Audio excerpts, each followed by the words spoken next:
Pronto. Boa noite a todos, né? Sejam bem-vindos mais uma vez aqui, né, ao nosso espaço virtual do Grupo Espírita Servos de Jesus.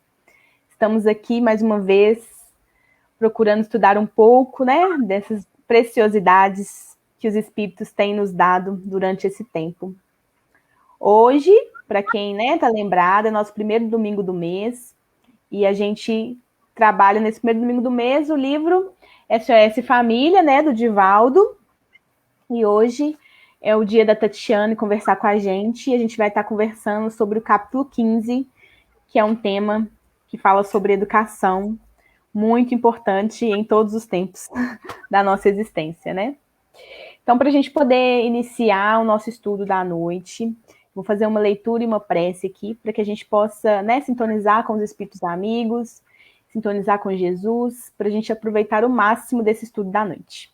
Então, vou fazer uma leitura aqui do livro Ceifa de Luz, de Emmanuel, Chico Xavier. A lição de hoje é a 40, Encargos. A manifestação do Espírito é concedida a cada um, visando a um fim proveitoso. Paulo, em primeira carta aos Coríntios, capítulo 12, versículo 7. Cada individualidade encontra na reencarnação um quadro de valores potenciais de trabalho, análogos àqueles que a pessoa recebe quando é favorecida por um cargo determinado. Assim como o obreiro é indicado para integrar a tabela nominativa de certa repartição, com atribuições específicas, também nós, quando nos dirigimos para a esfera física, recolhemos semelhante designação. Somos como que nomeados para servir em determinado setor de atividade e, consequentemente, colocados na equipe de familiares e companheiros, que nos possibilitam a execução da tarefa. Mas, se a obtenção do cargo resulta de concessão ou de ordem do plano superior, o aproveitamento do encargo depende do interessado em desenvolver ou consolidar os próprios méritos. À face disso, precisamos considerar que todos possuímos o talento da capacidade para investir na edificação do bem, onde estivermos. Ninguém está órfão de oportunidade. Em toda parte há serviço que prestar e o melhor que fazer. Observe em torno de ti e ouvirás múltiplos chamamentos à obra do progresso geral. Ninguém está privado do ensejo de auxiliar o próximo, elevar, consolar, instruir, renovar. Não te detenhas. O amparo do Senhor é concedido a cada ser humano, visando o proveito de todos. Considere a indicação que recebeste para servir segundo as possibilidades que te enriquecem o coração e as mãos.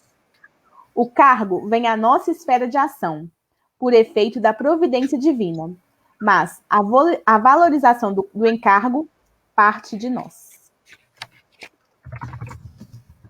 Então, nesse momento, nós vamos elevar o nosso pensamento a Jesus, aos espíritos amigos, aos mentores do Grupo Espírita Servos de Jesus, e pedimos a todos eles para que possamos estar com os corações sintonizados para hoje estudarmos um pouco mais sobre o Evangelho de Jesus, através das palavras de Divaldo, tentando assimilar o máximo possível para compreendermos e trabalharmos a nossa vivência.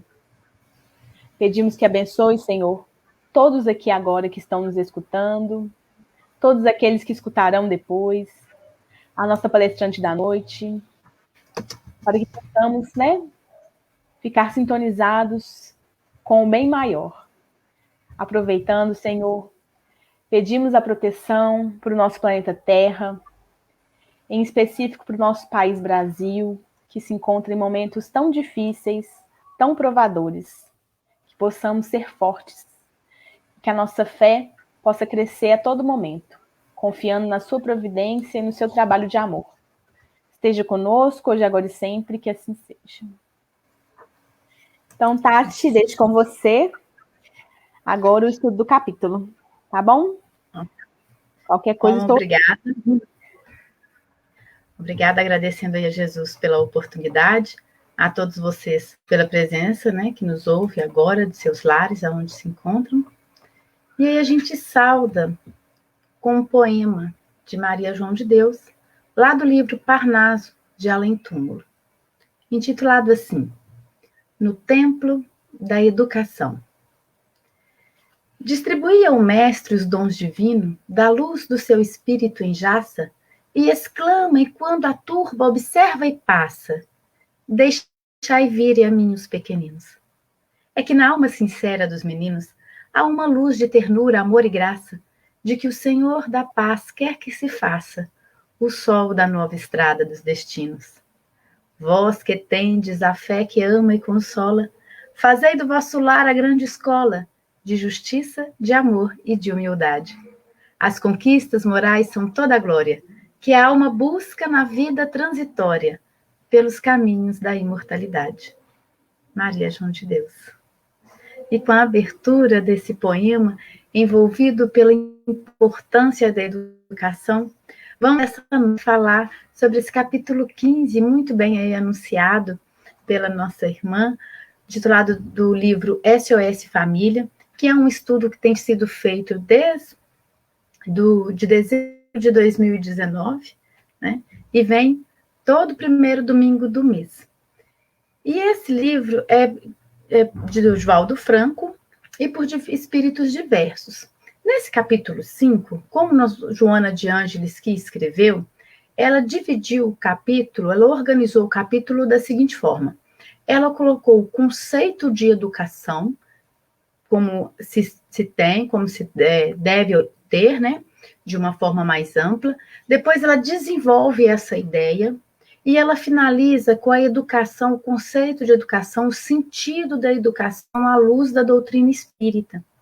E ela deixa algumas citações da codificação do Espiritismo, que é o Pentateuco Kardeciano, que são 5 livros básicos da doutrina espírita, né? Que é o Livro dos Espíritos, o Livro dos Médios, o Evangelho segundo o Espiritismo, a Gênesis, não é assim? Falei 4? Tem mais, acabei de esquecendo o outro, né?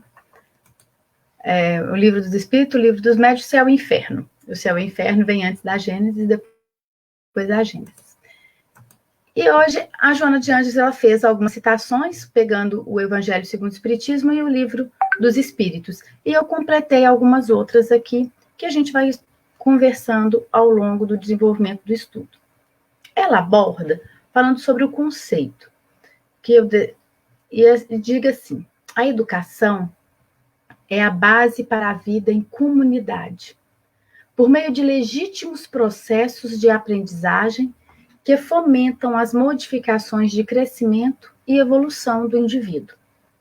Olha que ela aborda um conceito associando a palavra educação com a palavra comunidade. Isso significa que a educação ela não consegue se dar em um ambiente individual, sozinho, sem interação, porque comunidade é relações, é interação. Então, além de estar em um ambiente de comunidade, em uma vida em comunidade, precisa de ter um processo de aprendizagem. E o que é isso? Tem que ter passos, etapas que me levam a aprender. E além de me levar a aprender, deve motivar cada um, na sua individualidade, a querer se desenvolver e crescer. Então, esse conceito de educação, ele amplia todas as nossas possibilidades de que já tenha pensado em educação como um conceito restrito apenas à intelectualidade ou apenas àquele verniz social onde as pessoas falam as palavrinhas mágicas ao todo tempo sem conseguir entender, né? Que a gente fala que as palavrinhas mágicas são por favor, com licença, obrigado, né? Claro que a gente sabe que elas são importantes, principalmente quando elas são ditas na essência, né? No sentido exato da palavra, e não só para fazer aquele verniz e tampar o que tem por dentro do ser, mas sim como algo que vem de dentro do ser a exteriorizar nas relações com o outro. Então, ela começa nesse momento de conceito de educação como uma base, como algo que vai sustentar a vida em comunidade, as relações entre os seres, por meio de um legítimo processo de aprendizagem. Eu vou ter passo a passos que vão me conduzir a conhecimentos, a aprendizado, e mais do que isso, esse processo vai me levar a motivar a querer aprender cada vez mais, a querer me evoluir, a querer crescer.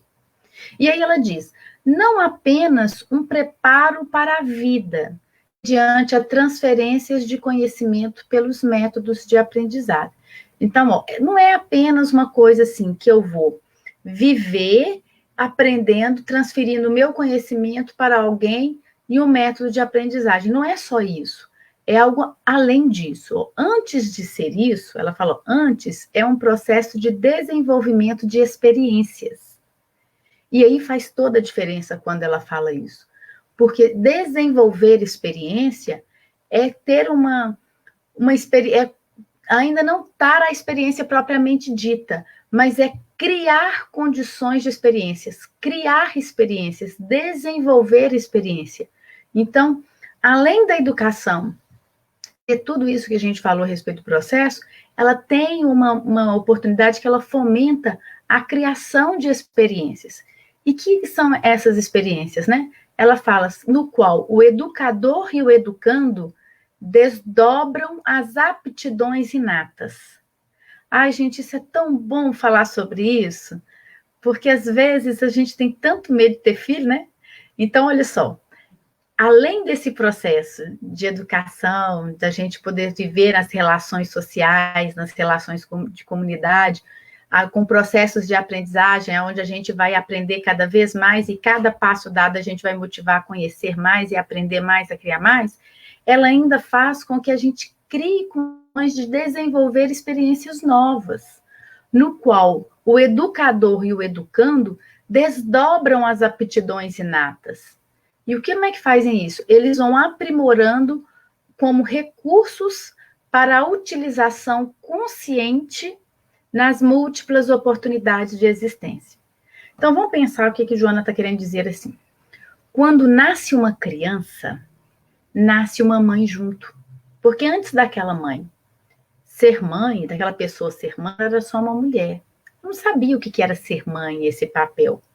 Então, a partir do momento que nasce uma criança, a criança também não sabia ser filho, né? Ela pode trazer algumas recordações das vidas, das existências anteriores, e aquele espírito também pode trazer experiências de existência anteriores enquanto educador, mas nessa existência, aonde a gente pode calcular que a gente recebe um papel em branco para a gente escrever ali as nossas experiências, para a gente traçar nossas experiências, mesmo a partir de lembranças remotas, no inconsciente, né, de uma forma até inconsciente do que já foi vivido, do que já foi aprendido, do que já foi maturado no espírito, essa experiência agora, desse papel em branco, dessa existência nova.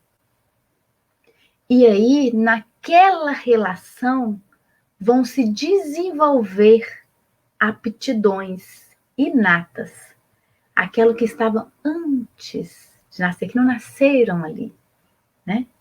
Então, a mãe vai aprender a ser mãe, vai aprender com aquela criança. E mesmo fala assim, mas não, já é mãe, mas daquele espírito que acabou de renascer, daquela criança, pode ser algo novo. E a educação favorece isso. Ela é um processo de desenvolvimento de experiências. Vamos desenvolver experiências.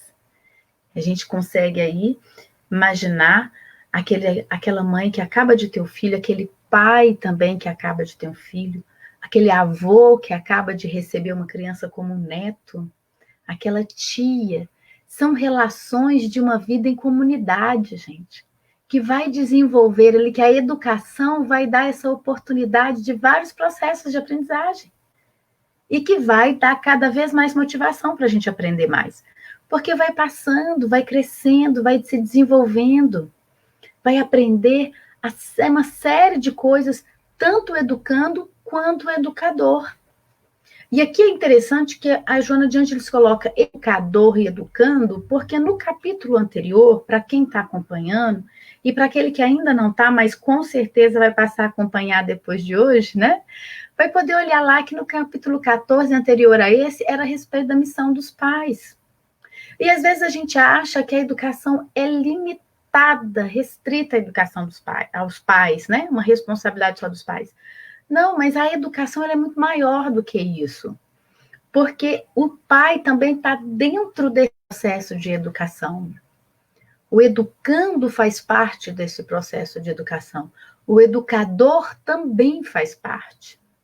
E não é que um filho aprende com o pai e o pai aprende com o filho, mas a relação familiar, próxima, que envolve amor, caridade, benevolência, amizade, intimidade, é terra fértil para o processo de educação.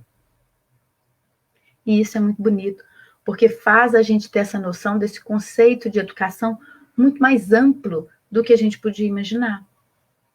Joana continua a nos orientar, dizendo que a educação, ela objetiva, ela pretende como um intercâmbio de aprendizagens e que merece considerá-las nas matérias, nos métodos e fins, quando se restringe à instrução.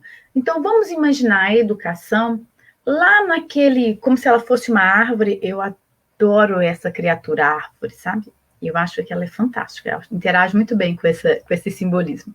Então, vamos imaginar que a educação ela é uma árvore e que o dorso central dela é essa raiz mais profunda que consegue dar origem ao tronco e chega ao galho maior, mas que existem várias ramificações das raízes. Nos troncos tem os galhos mais grossos, tem os galhos mais finos, tem folhas. Então, a educação é esse norte. E a instrução, ela pode ser um desses galhos da educação. Então, quando a gente vai passar a instrução, olhando, restringindo a educação no âmbito da instrução, a gente vai ver que esse intercâmbio de aprendizagem, ela vai ocorrer nas matérias, nas disciplinas que a gente precisa desenvolver o intelecto, como a capacidade da gente de fazer conta, de escrever, de ler, né? De fazer cálculo, de entender de locais, espacial, né? Local mesmo, das medidas. Então, ela falou, quando está objetivando a educação para essa questão de instrução, é interessante a gente ver que esse intercâmbio de aprendizagem, ele merece considerar qual que é a matéria que vão transferir esse conhecimento. Como é que nós vamos fazer isso? Qual que é o fim? Qual que é o objetivo para que o educador e o educando conheçam essa matéria? Passeiam por esse conteúdo. Qual é o método utilizado para que ambos possam encontrar nesse método motivação para aprender mais? Porque o educador, ele também está envolvido no processo. Ele já não é mais como aquele ser longe do processo de educação e dando aquela ordem de cima como se não tivesse envolvido. E aí eu ouso dizer que o nosso maior educador que a humanidade encontrou foi Jesus. E em vários momentos ele estava envolvido no processo de educação, quando ele se compadecia de todos nós educandos, seus educandos. Ele se compadecia várias vezes. Ele estava ali conosco. Então, o processo de educação envolve todo mundo. Não é mais aquela coisa de alguém que está passando para alguém. Mas passa, né? Intercâmbio de aprendizagem, mas dentro de um processo que motiva a construir novas experiências.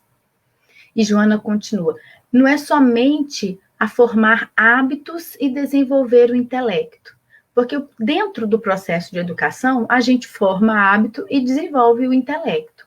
Mas, além disso, deve dedicar-se à educação, mas, sobretudo, realizar um contínuo permanente, em que as experiências, por não cessarem, se fixam ou se reformulam, tendo em conta as necessidades da convivência em sociedade e da autorrealização do educando. É muito semelhante à nossa relação com o Mestre Jesus, né? com esse educador maior que a gente tem, como mestre e guia. Ele se envolveu, ele encarnou entre nós, ele viveu uma vida em comunidade, em sociedade, ele criou ali uma permanência que até depois do seu desencarne, vamos dizer assim, né?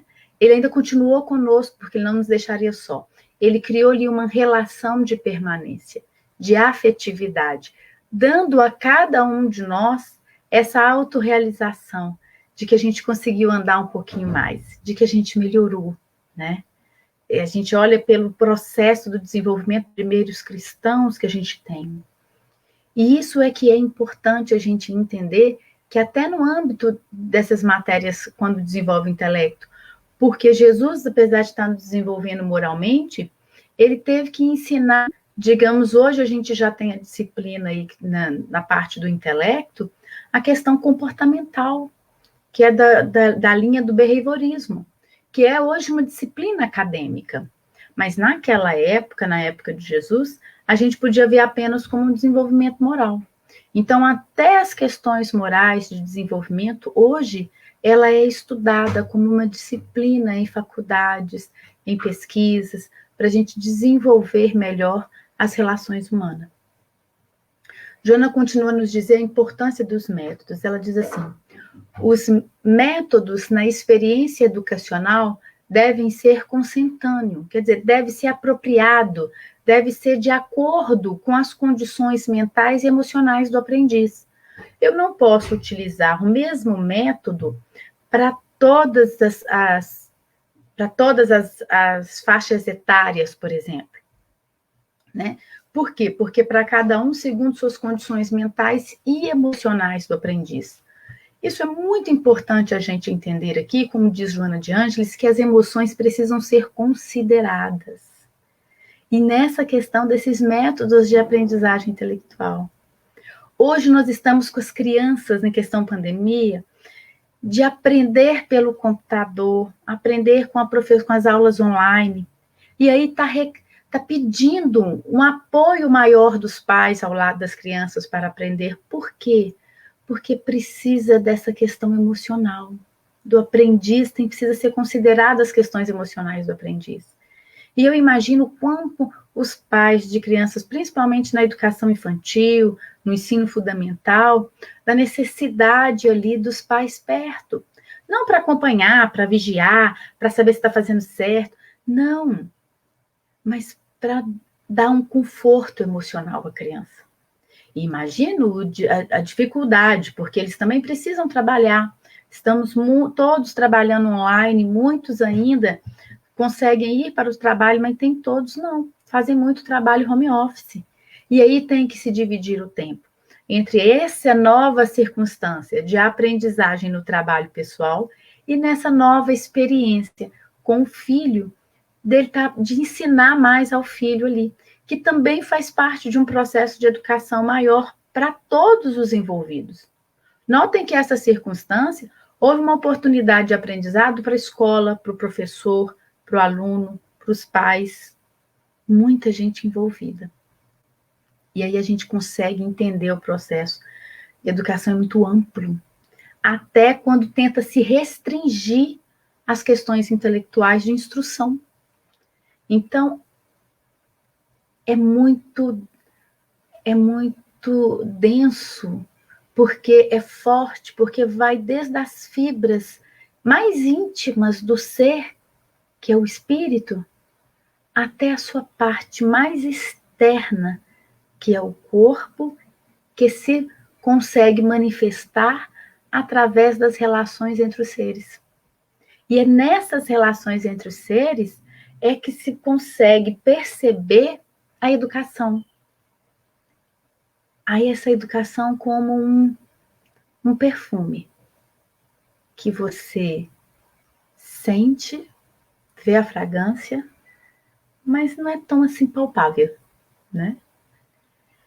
Isso é muito importante. E ela diz que em vez da gente colocar um conteúdo assim repetitivo, porque no passado era muito isso, na questão da instrução, né?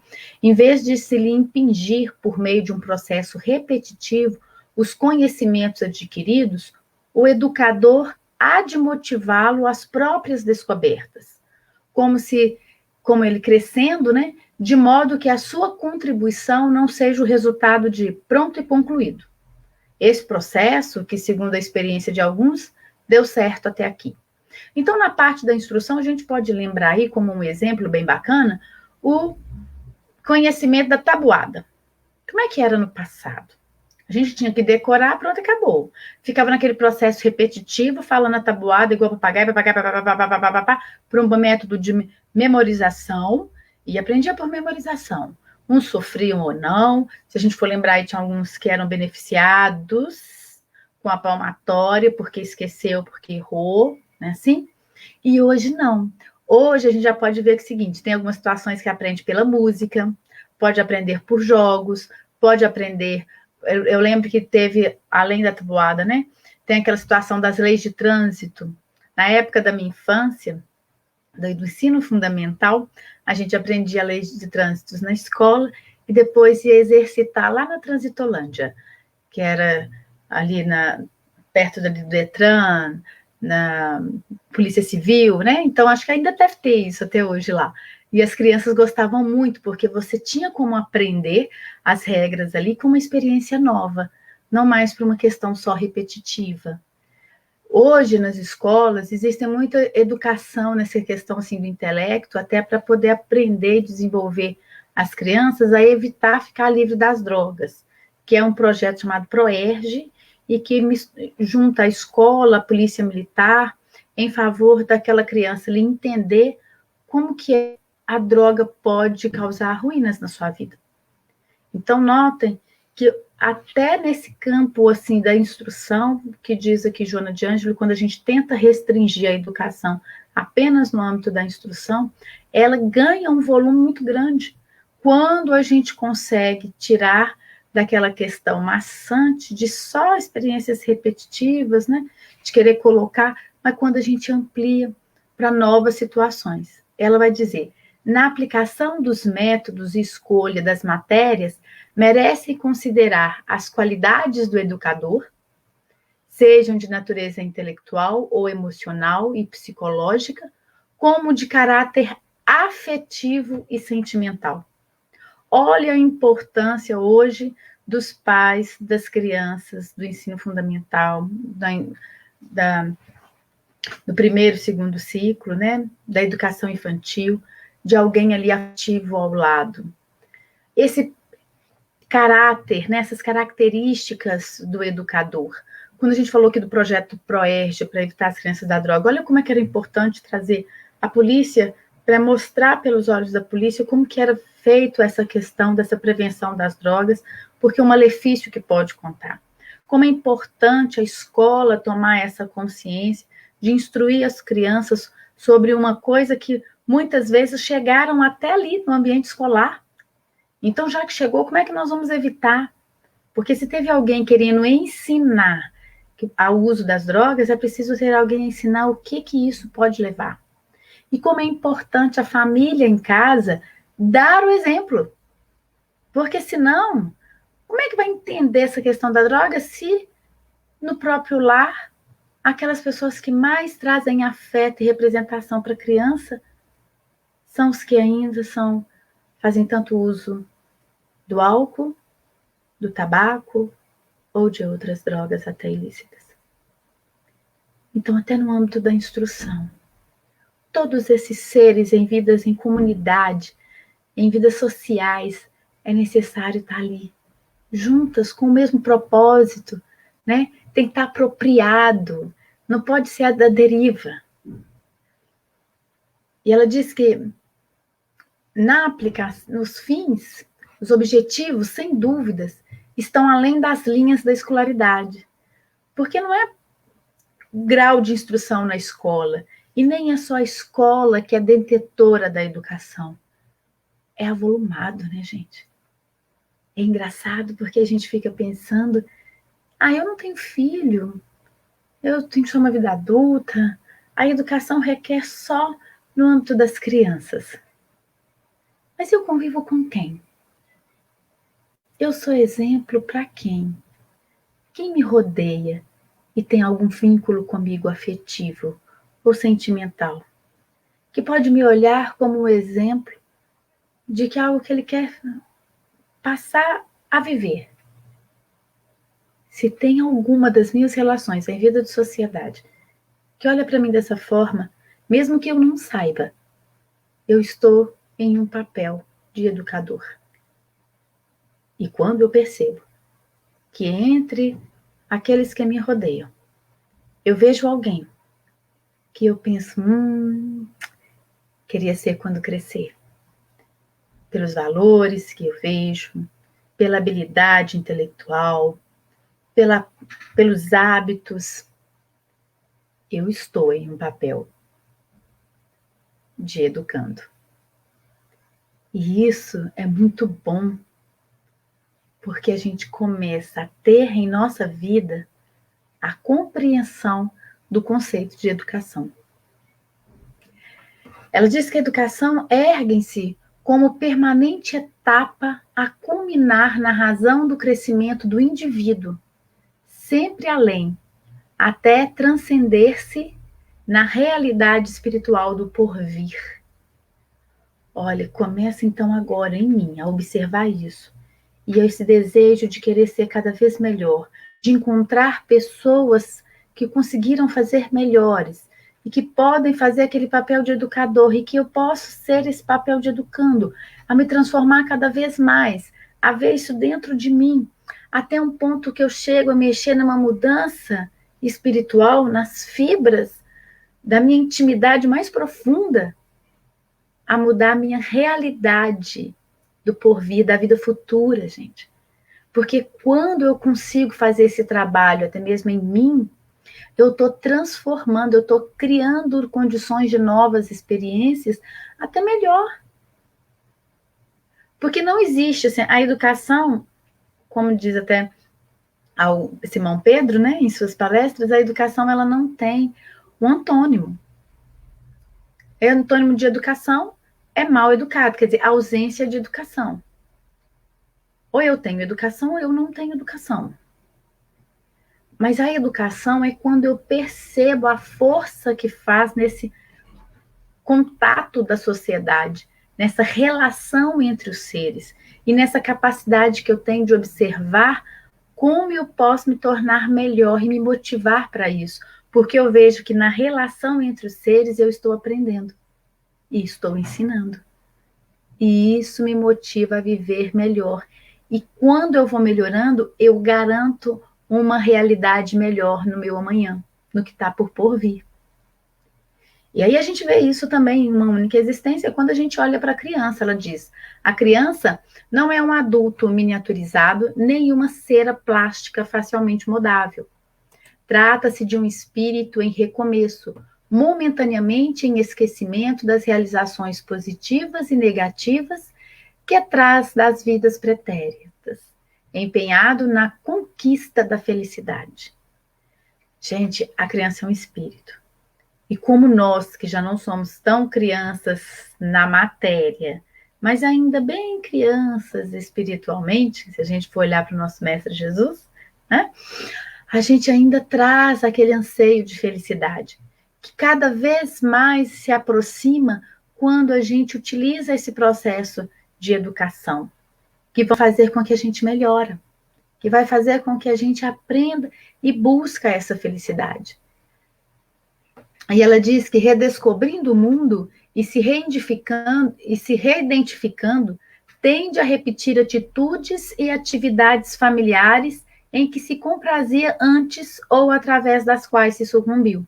Então, está querendo dizer o seguinte, a criança, ou nós, né, também aqui vamos dizer assim, a gente tem uma tendência muito forte a fazer o que a gente fazia nas encarnações passadas, por hábito, né? Algumas que a gente venceu, que a gente já conheceu, e aquelas também que a gente se perdeu. Então, esse processo de educação mantém a gente no trilho para vencer nossas más inclinações e alimentar as nossas virtudes, ou criar virtudes, né?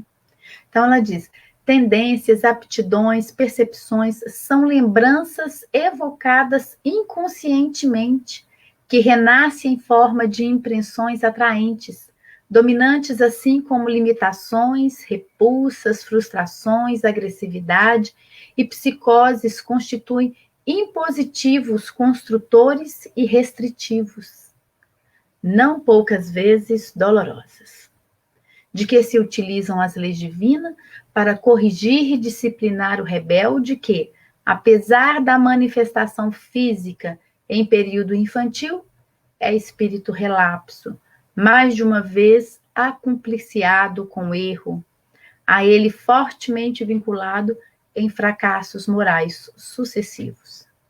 E aí cabe a todos nós que interagimos com a criança, e não só os pais que têm o dever de orientar, mas a gente também, de observar naquela criança essa má inclinação, essa tendência, e não contribuir com ela.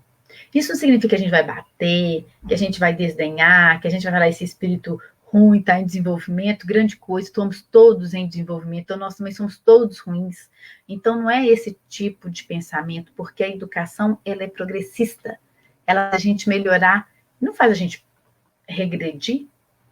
Então o processo de educação é para a gente conviver e estimular uns aos outros a ser melhores, porque é possível.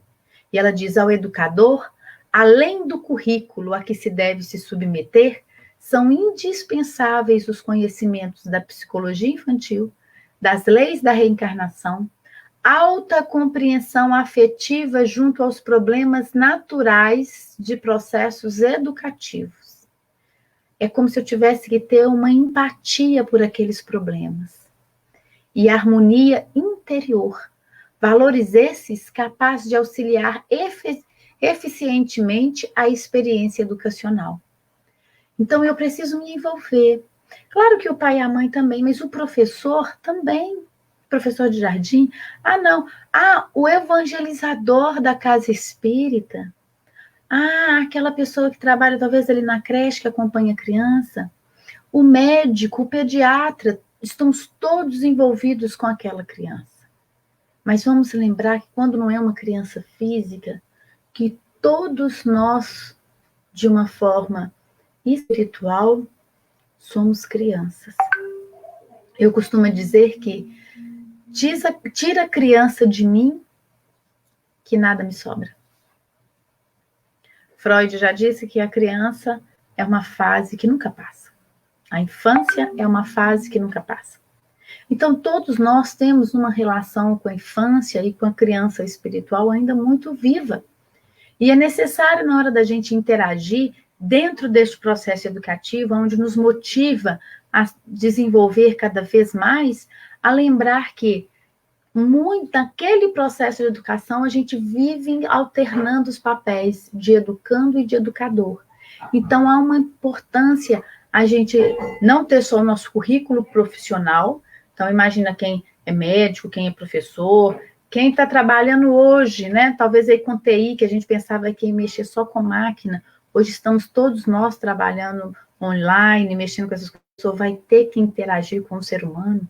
E nesse processo de interação com o ser humano, é necessário que há intercâmbio de conhecimento. Tendo intercâmbio de conhecimento, vai criar ele uma relação que, se tiver afeto e respeito, vai criar vínculos que vão condicionar a novas experiências, motivando a querer mais conhecimentos.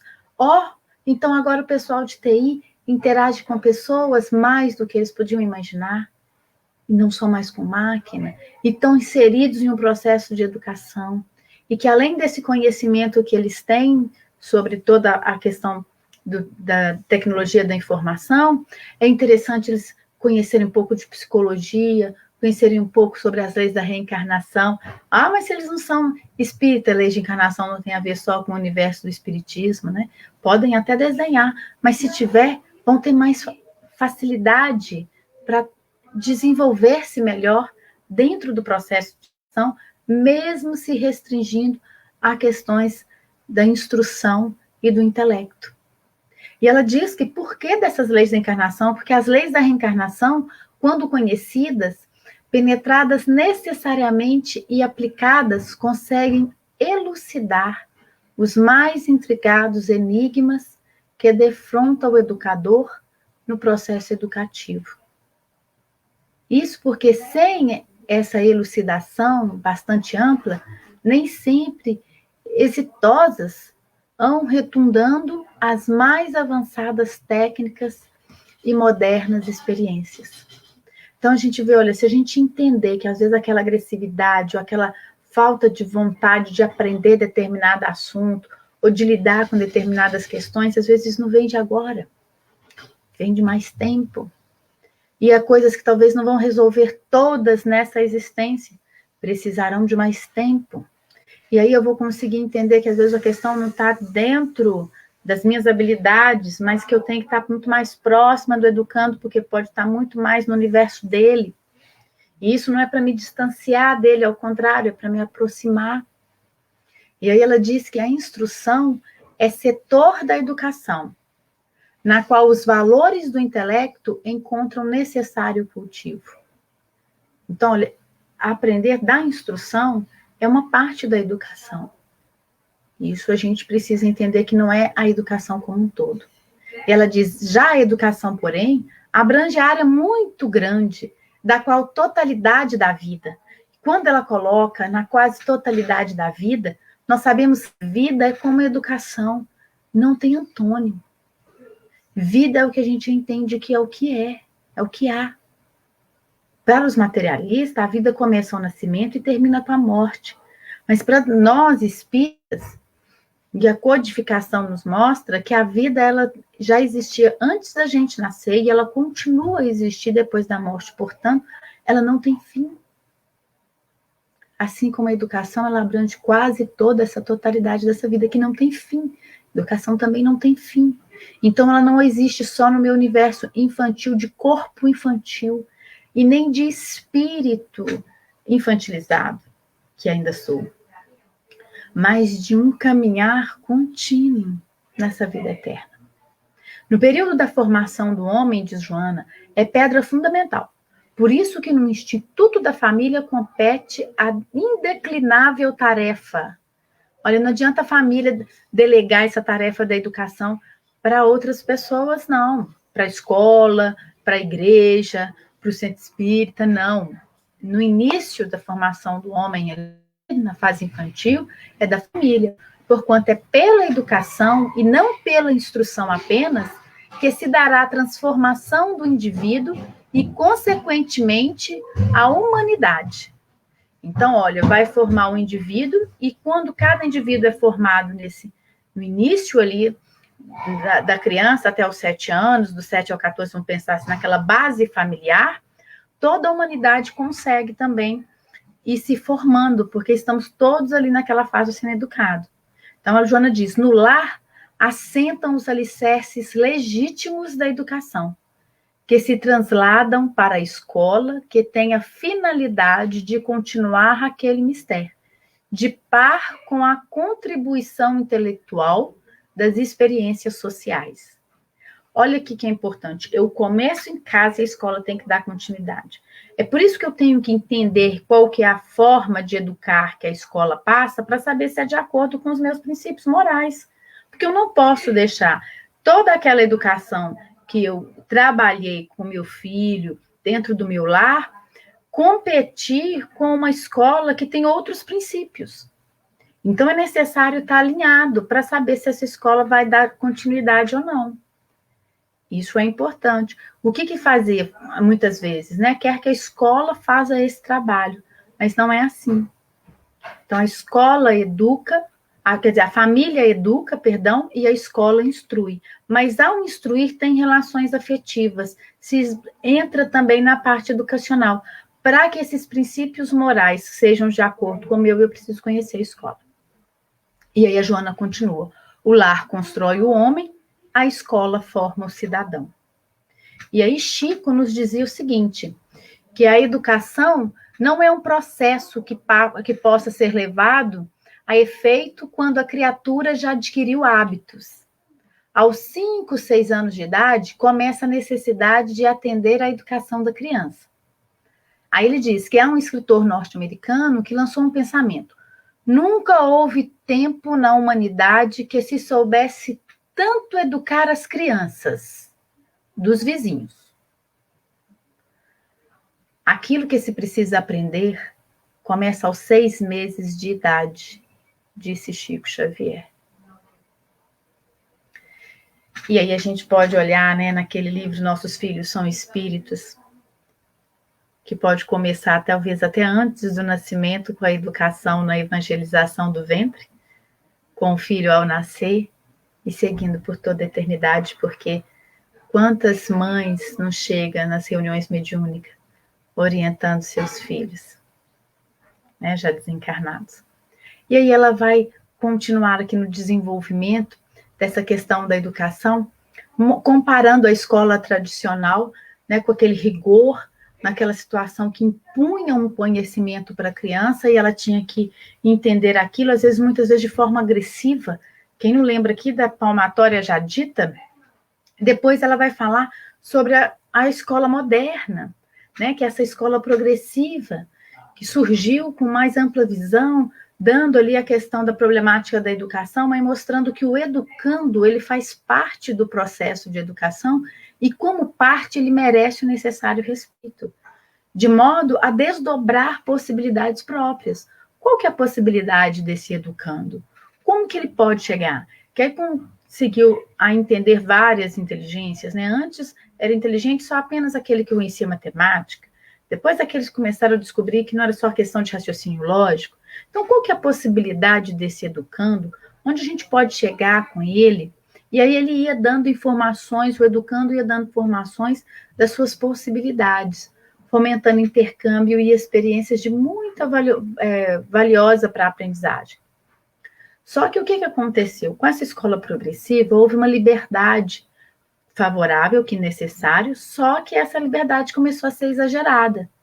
E aí, graças a técnicas enfáticas da própria liberdade, começou a surgir aí um desvio, virando uma libertinagem. E essa libertinagem não favorece o processo educativo. E aí, se fundamentou em filosofias materialistas. Aí foi o desastre. Porque libertinagem não é adubo para a educação, ao contrário, é tóxico, corrompe, impede a educação acontecer. E aí, não percebe no educando um espírito em árdua luta de evolução, mas olha para o educando como um corpo e uma mente, novos armazenamentos de um cérebro em formação e em desenvolvimento de herança cultural do passado. É como se fosse tudo agora. O importante é agora que você sente. Então muda tudo isso, mas não considera o caminho que esse espírito está percorrendo para chegar até aqui.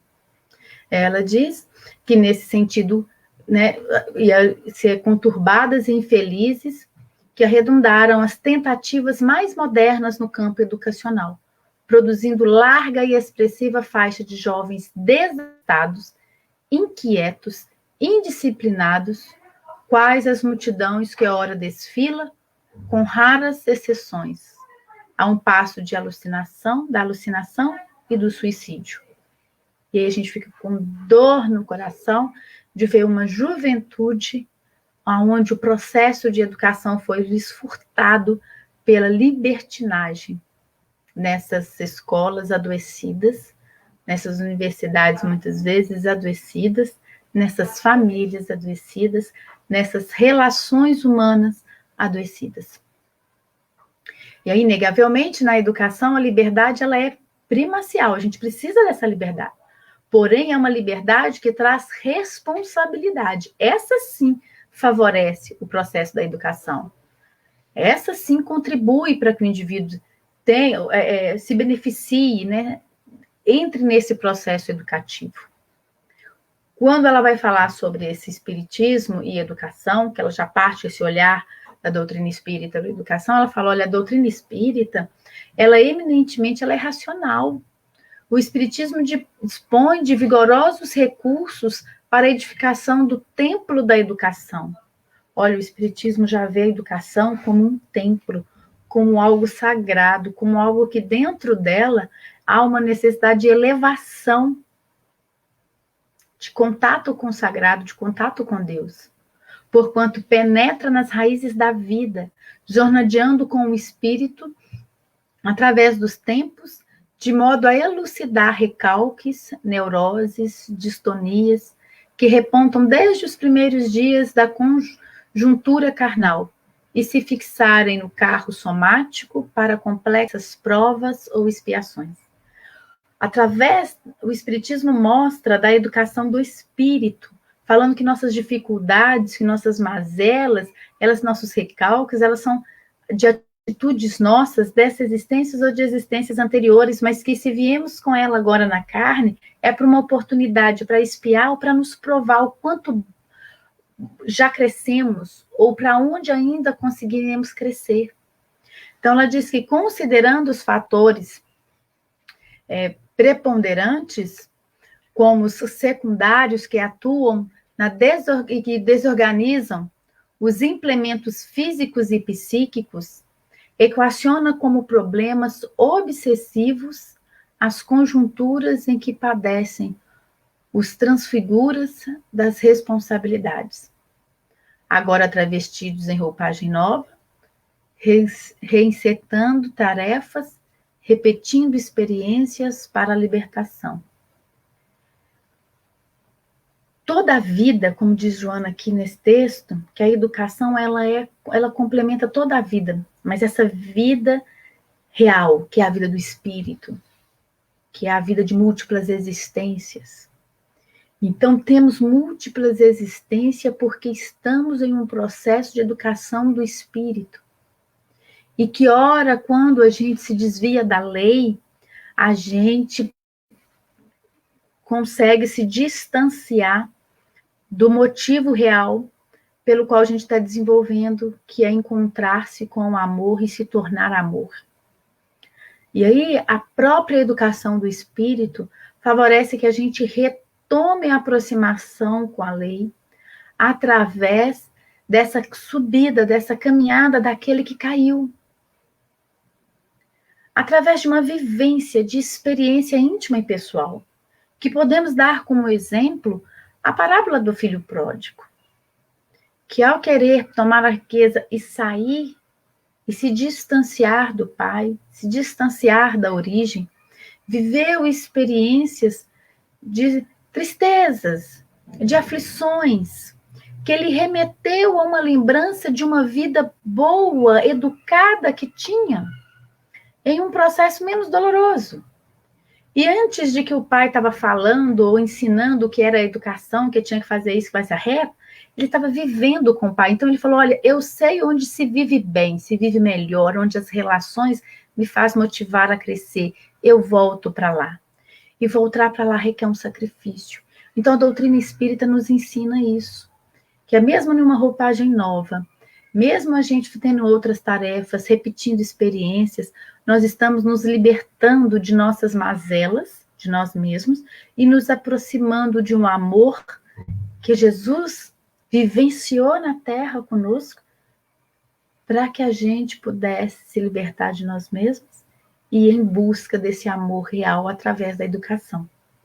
E aí a Joana diz que a educação encontra no Espiritismo respostas precisas para melhor compreensão do educando e maior eficiência do educador no labor produtivo de ensinar a ver, oferecendo os instrumentos do conhecimento e da serenidade, da cultura e da experiência aos reiniciantes do sublime caminho redentor, através dos quais os tornam homens voltados para Deus, o bem e para o próximo. Então a gente volta para Deus, volta para o bem, volta para o próximo. O processo de educação é um processo que é um caminho redentor e que a gente utiliza tudo. Olha como que o Espiritismo mostra a educação de uma forma ampla. Ele não exclui a cultura, ao contrário, ele fala da experiência. Então é muito importante a gente ter tido experiências com culturas diferentes em outras existências, em considerar a cultura dos dias atuais. No Evangelho segundo o Espiritismo, o homem deve viver como homem, o espírita tem que viver como o homem dos homens atuais, da sua cultura agora, não é nada à parte. Então é necessário a gente viver nas relações o amor que a gente já deu conta de assimilar na educação que a gente teve até aqui.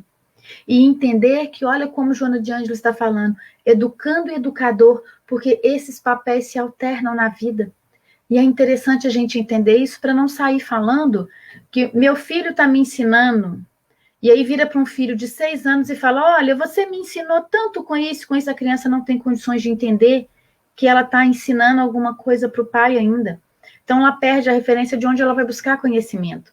Mas é interessante para o pai entender que aquela relação de pai e filho, de se tornar pai, ele está aprendendo naquela situação.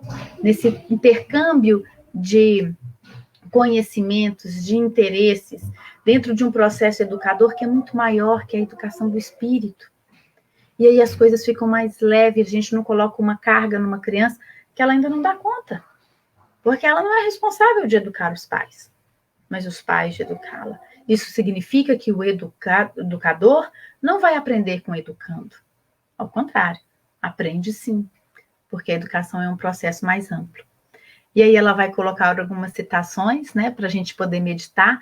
Ela diz assim, a educação, ela cita, né, o Livro dos Espíritos, na questão 917. A educação convenientemente entendida constitui a chave do progresso moral. Quando se conhecer a arte de manejar os caracteres, como se conhece a de manejar as inteligências, consegue-se-á corrigi-los, do mesmo modo que se aprumam plantas novas. Essa arte, porém, exige tato, muita experiência e profunda observação.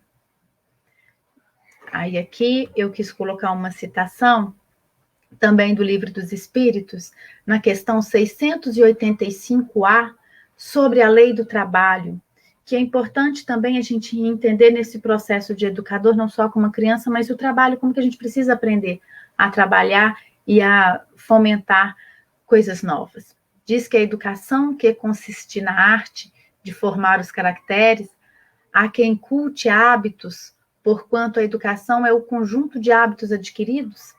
Diz que quando essa educação, essa arte for conhecida, compreendida e praticada, o homem terá no mundo hábitos de ordem e de previdência para consigo mesmo e para com os seus, de respeito a tudo o que é respeitável. Hábitos que lhe permitirão atravessar menos penosamente os maus dias inevitáveis. A desordem e a imprudência são duas chagas que só a educação bem entendida pode curar. Esse, o ponto de partida, o elemento real do bem-estar, o penhor da segurança de todos.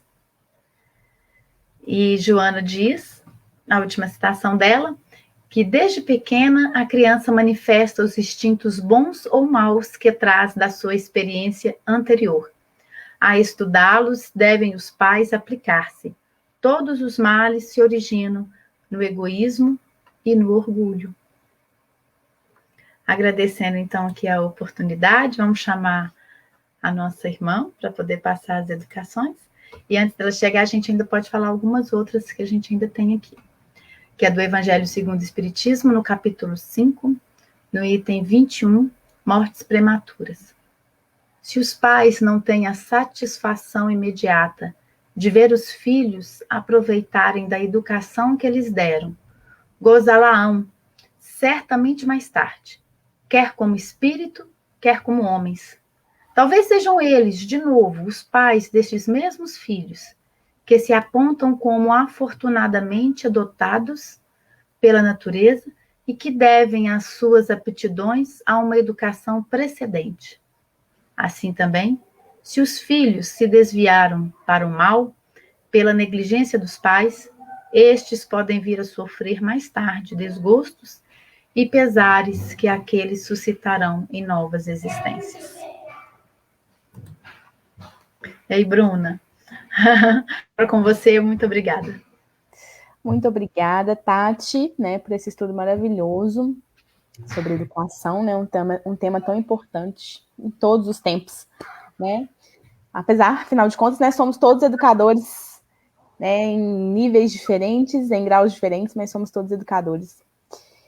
Antes de finalizar, gente, agradecendo a Tati a participação, né, ter vindo aqui conversar com a gente sobre esse capítulo desse livro maravilhoso, que a gente vai continuar o estudo, né, lembrando que todo primeiro domingo do mês a gente vem com um novo capítulo, aí em abril é o capítulo 16, que vai falar sobre o tema Laços Eternos. Mas lembrando uma coisa que mais pertinho de nós é que a gente tem os encontros aqui, né, nesse canal aqui online dos servos, todas as quartas e todos os domingos, né?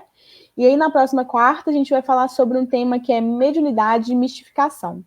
Então eu convido a todos vocês para estarem aqui presentes com a gente. Só que na quarta-feira o horário é diferente, é às 8 horas, então é de 8 às 9. Então quem quiser acompanhar ao vivo, né, de 8 às 9 horas da noite, nós estaremos aqui falando um pouquinho sobre esse tema, mediunidade e mistificações.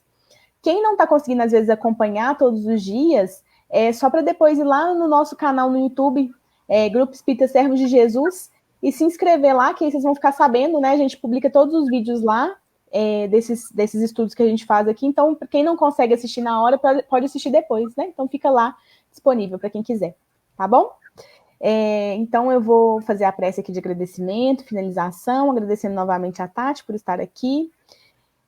Querido Mestre Jesus, mais uma vez estamos aqui reunidos em seu nome, para estudarmos, para aprendermos, e pedimos, Jesus, que possa nos abençoar, para que possamos seguir o nosso roteiro de vida de forma tranquila, sempre levando os seus ensinamentos como base das nossas ações. Sabemos ainda da nossa pequenez, das nossas dificuldades, mas sabemos também, Senhor, da nossa vontade de sermos cada vez melhores.